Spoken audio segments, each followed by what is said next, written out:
Do you have a brand new JBL Tune 510 Bluetooth headset and do you want to pair and connect it for the first time to your Android phone? In this video, we're going to show you how to take your headphone to pairing mode, connect and reconnect to your Android or multiple Android phones at the same time.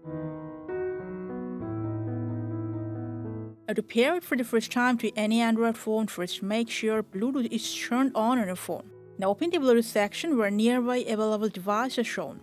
Tap on Pair New Device. Now on the other hand, press on this power button on your JBL headphone for 5 seconds till there is a blue blinking LED light. That means it's on pairing mode. In almost all the Android phones, you will get a pairing pop-up. Don't forget to tap on Pair from there. And that's it. Your JBL Tune 510 Bluetooth headset is now paired to your Android phone.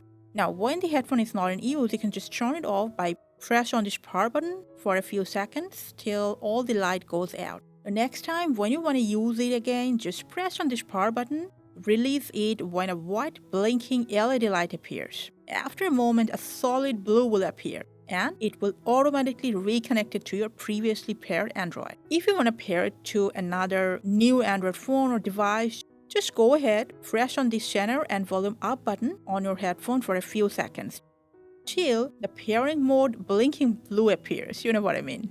Pair it to another device just like we have shown you. Now you can pair it to multiple Android devices, but hey, please remember, in that case, the auto reconnection will happen to the most recent 2 paired devices, okay? So that's how you can pair, connect, and reconnect your JBL Tune Bluetooth headset to any of your Android phone or devices. Happy listening and thanks for watching.